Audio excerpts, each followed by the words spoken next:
Good evening, ladies and gentlemen. This is the Grimflayer, and I'm very pleased to be bringing you Mono Blue Taking Turns gameplay for the very first time on this channel.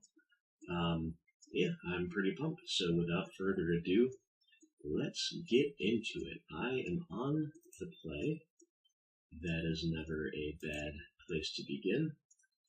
Now, let's take a look at our hand here, right? We've got 2 lands and a Howling Mine. That's pretty good. We've got a turn 1 Serum Visions. That's even better.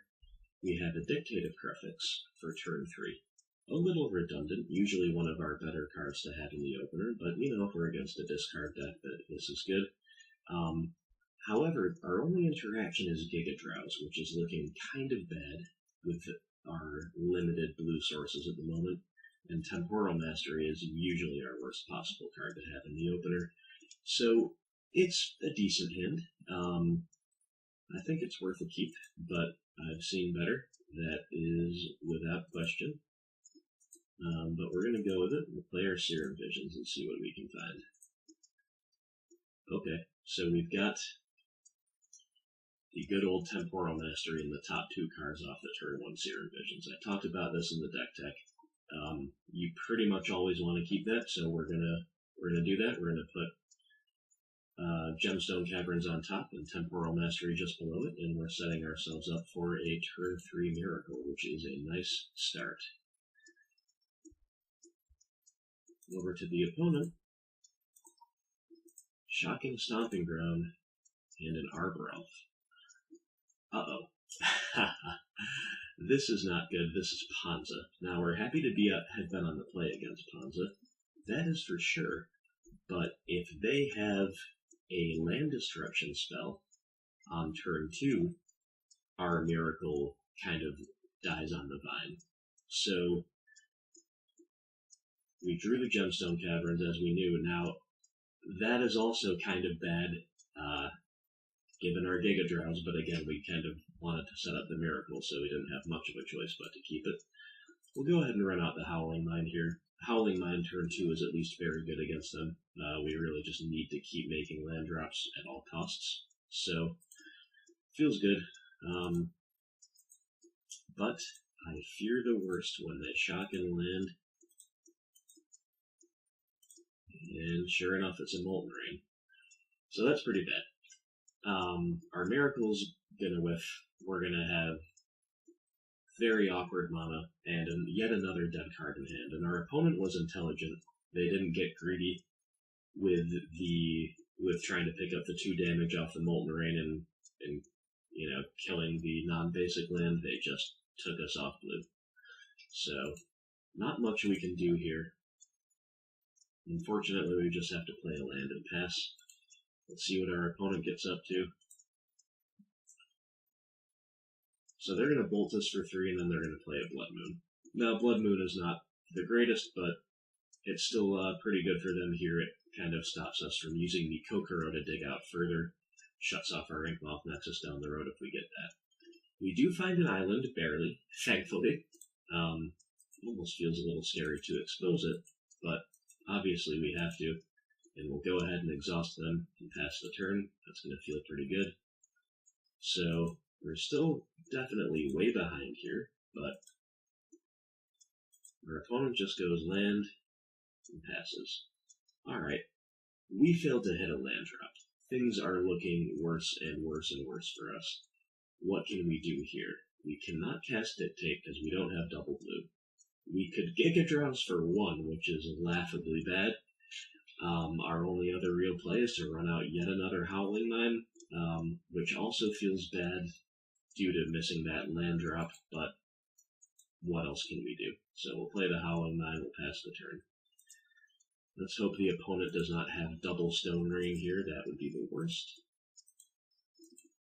Looks like they're tapping out for something big. And yes, it's the Inferno Titan. So, that is certainly a big one.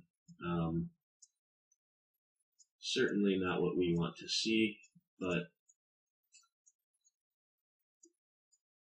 that is alright. We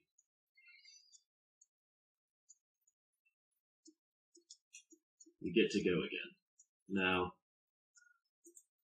we're starting to make our land drops, we're starting to achieve parity, but there's still not a whole lot we can do here, you know? We're not at Time Warp mana yet, we don't have Exhaustion, we don't have any compelling plays, we don't even have Remands to hold up. So, we've got to make a discard. We'll pitch the worst card in our hand, and we'll let them go, see what they're up to. Alright, they cast a Bloodbraid Elf. Sure. Cascade into a Lightning Bolt. While that does speed up their clock, that's still not too bad for us. It could have been way worse. Again, we're really just trying to fade the Stone Rain and similar cards at this point. So the Bloodbraid comes down. They make a land drop. And here we kind of have to Giga Drowse because Inferno Titan plus Bloodbraid plus the Titan attack trigger is lethal. So when I say kind of, I mean we absolutely have to Giga Drowse. And we might as well Giga Drowse both of them. Nothing good we can do with our remaining blue mana if we tried to be miserly and just hit one thing anyway, but we got the Arbor Elf, and this was nice because it kind of takes them off of Stone Rain. Now, our opponent jumped the gun just a tad, because when I cast the Giga Drowse, they immediately untapped a land with Arbor Elf, and that let us kind of Giga Drowse a little bit more efficiently. But regardless, we're going to get hit for 3 here. And then our opponent just has another bolt. Now, you know, the clock's getting kind of real, but as far as what they could have had, that's not the worst, and they play a bird, and they pass. So we have reached the mythical land of 5 mana. We've got lots of lands in hand, we've got lots of gas, so you guessed it, it is Time Warp time. We'll play a land, we'll Time Warp, we'll go again. Alright, so now we have no choice but to spend one of our win conditions, part the Water Veil, to take another turn here. This will be the first one we've used in the game, so that's totally fine. So we'll go ahead, cast a part the Water Veil. We're pretty free to discard islands at this point. We've got a ton of them.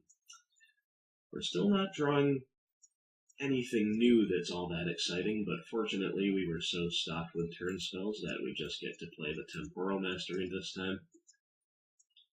Pitch another island, go again. And yet another Temporal Mastery off the top. Okay, that's pretty good. And that's what we'll do this time. We'll pitch a Dictative Preface.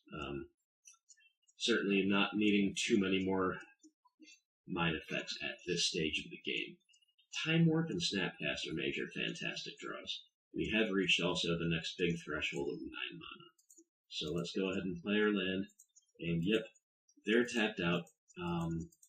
Not that they could have anything to really threaten this at instant speed anyway, but it's a great opportunity to just get our Part the Water Veil for Awaken resolved. At this point, we're still pitching Mind Effects. And now we've just got it. We've just got it.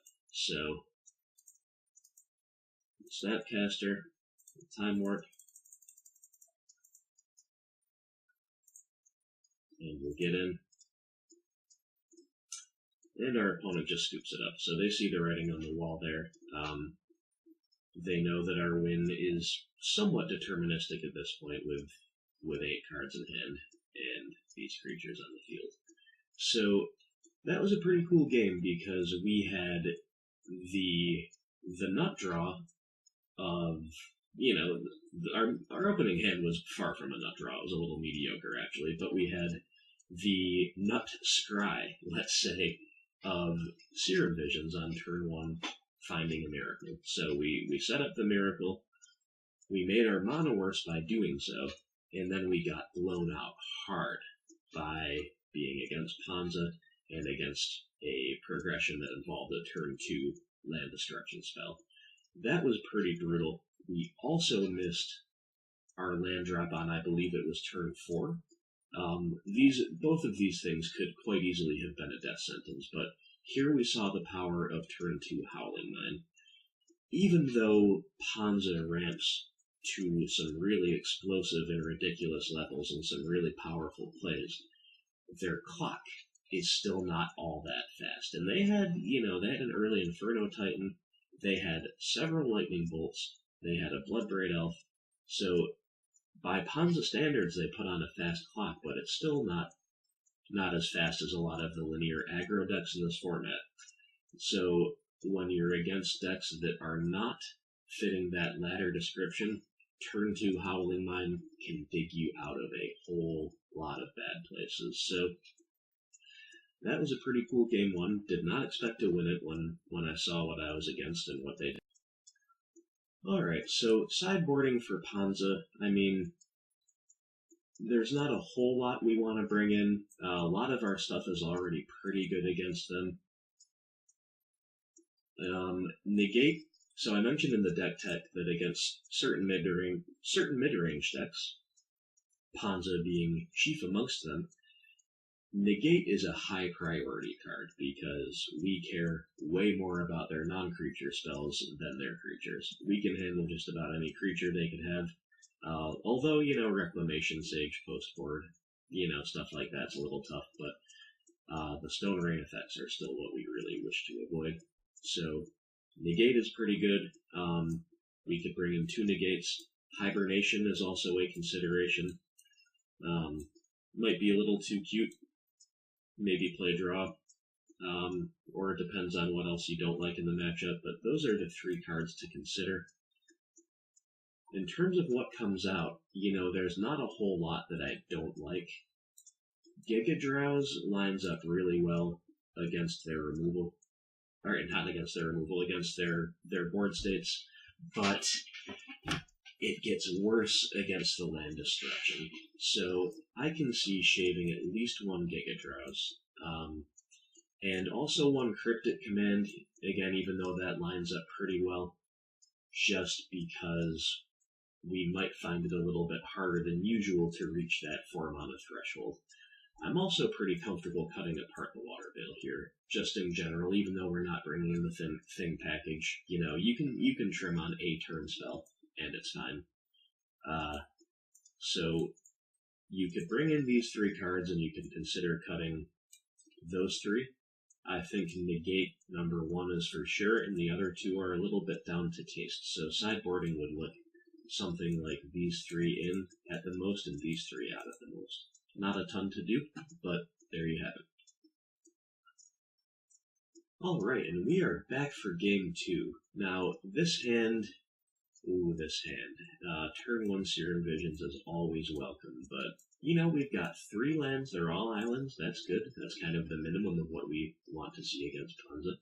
And we have a Dictate, that's great. 2 Time Walk spells in your opener is never what you want to see, but at least they're both Time Warps. So at least they are the cards that will rot in hand for the least amount of time. Just like in game 1, I've certainly seen better hands, but I don't think we can really mulligan this. Our opponent did mulligan. So our opponent mulligans, we're going to stick with it. And they just play a land and pass. No Arbor Elf, no Utopia Sprawl on turn 1. That is good news for us. So, Part the Water Veil is an awful draw. Our hand is already looking clunkier and clunkier, but let's see what this Serum Vision can find us. So, that Time Warp is certainly going to the bottom. We did find a land off the draw, and, I think we just have to keep this other island on top. We've got a Mine Effect, we've got the Time Warps, and we're against land destruction, so it's just got to be island on top as much as we would like to find interaction. I think that's what we've got to do. Pass to the opponent. Opponent goes land and pass. So, again, none of the acceleration. This is good for us. We can still be staring down a turn 3 Stone Rain, and of course we did not dig for a Remand or a Negate. So we're just going to kind of maybe bluff those cards, but all we can really do is pass and see what the opponent has. They did not crack their land. Now they will. I'm worried about the Stone Rain here for sure. thankfully it is just a Courser or Cryptix. Now, Courser is a strong card, can help them pull ahead, but you know, in this matchup, it's about the last thing I'm afraid of.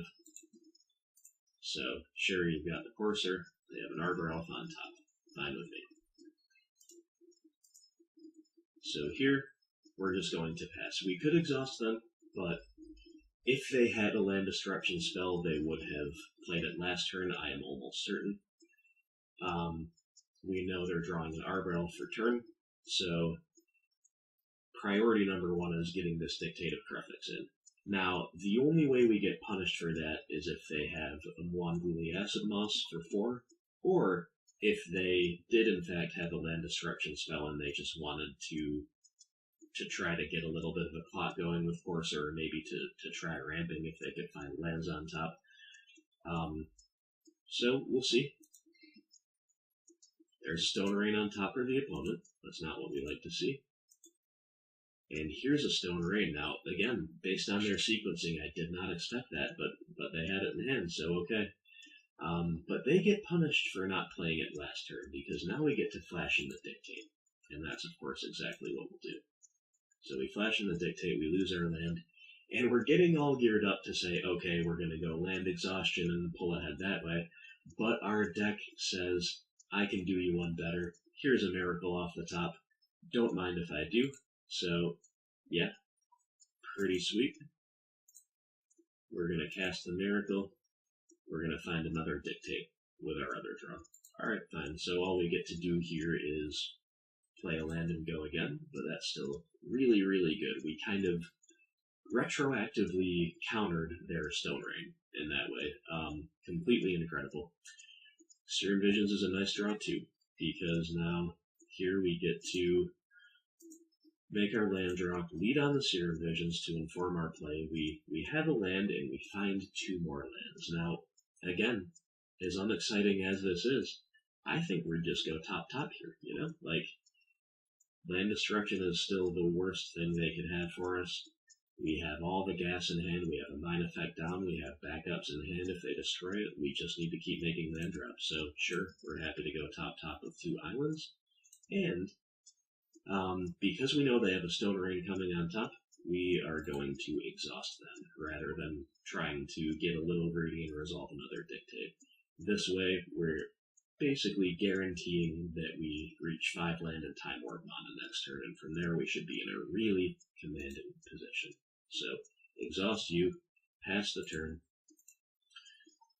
Opponent draws that Stone Rain, they draw a land, they crack the fetch land, and they play an Arbor Elf. Tireless Tracker on top, sure. So, the mythical land of 5 mana has been reached. We get to go land into Time Warp and go again. Now, here we're in the classic situation of, do we Time Warp or do we part the Water Veil? We don't have anything else to do, no matter which one we choose. So what would you do in this situation? We're going to play our land, and we're going to play the Time Warp, so if that's what you guessed, that is correct. Now, the reason for that is we have all of the mana in hand to show us that we are going to reach 9 for an Awoken Part the Water Veil. And there's plenty of draws in our deck that can bridge the gap from now until then. If we were a little bit tighter on mana, there would be a better argument for casting Part there for mana efficiency, but in that case, I think that was the correct play. So, we get to go again. And Snapcaster Mage. What a timely arrival from old Snappy. So, that's great because it lets us be super mana efficient with Snap into Time Warp. It lets us keep chaining turns, and now we have a beater on the field.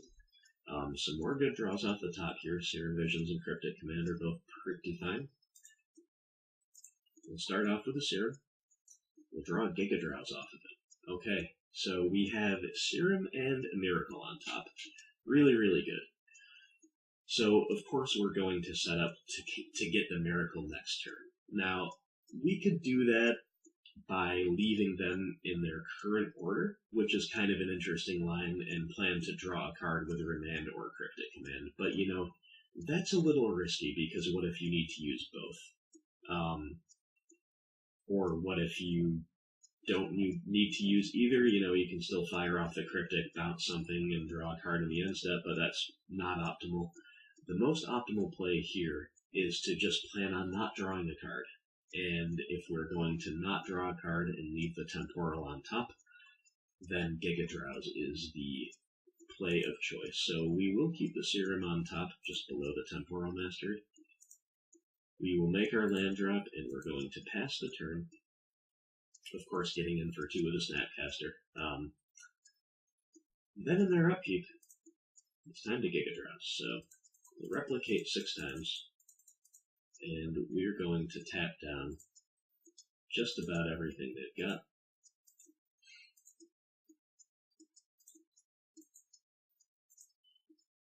I think what I did here is tag the Stomping Ground twice at the beginning and the end of the chain, just to kind of play around what they tried to do with Arbor Elf there. So they're fully tapped down, Bloodbraid Elf on top. Feel pretty much like I can't lose at this point. There's my Miracle, sure enough. We're going to cast it. We're going to flash in the Dictate. Cast the Temporal Mastery. And now, look at all this value. We still get to Serum. We find another land, win condition land, and we find more turn spells on top. Exhaustion is a spectacular one, too. We've just got it all. So those are both going to stay on top. And we get to activate Mikokoro. Take one of them in hand. We get to be in unopposed with our Snapcaster.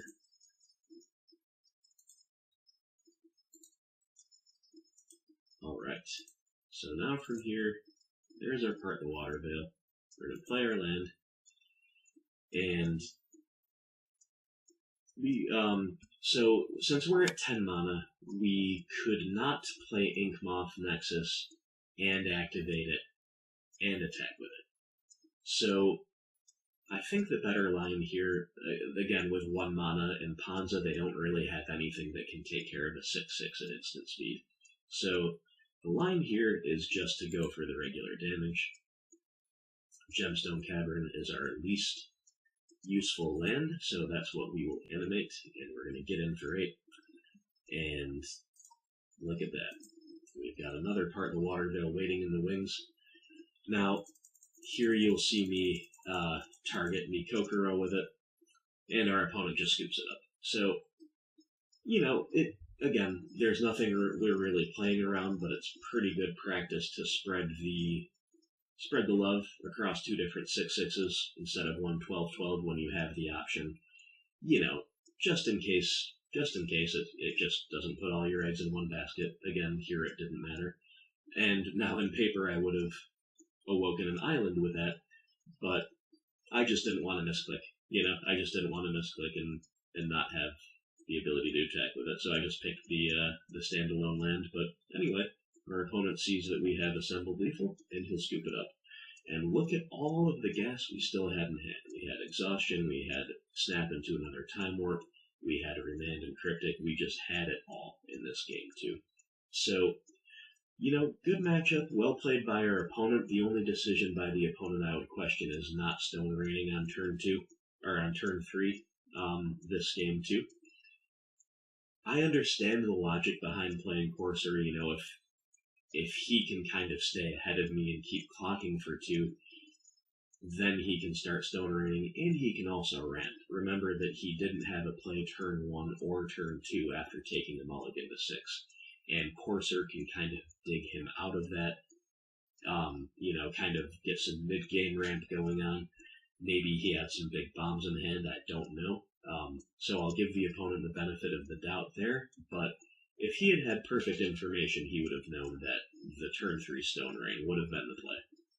Would have just set us back and made the game, who knows where it went from there, but regardless, this is an interesting matchup, Ponza does a lot of stuff that really kicks our butt, and then a lot of stuff we really don't care about.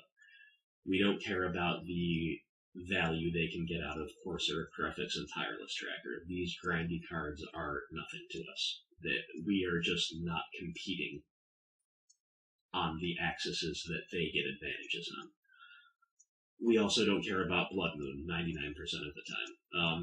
Every now and then if you have to lean heavily on a Mikokoro, the Blood Moon can be annoying. I guess Inkmoth Nexus, it shuts off too, but against Ponza it shouldn't be an issue to win with regular damage. But anyway, so we don't care about a lot of their stuff, but we really, really care about their land destruction. That is a beast to fight through. And they play up to 12 copies of it, the last I checked. So definitely a matchup that feels like it's a little bit more in their hands than in ours in terms of what cards they see and what cards they don't see. But we have to play to our outs. We have to prioritize land drops above all else, and cards like Remand that can prevent the land destruction from getting too far out of control before we have our feet under us. So, pretty cool little matchup. Thanks for checking it out. I hope you enjoyed it. I will see you for the next one.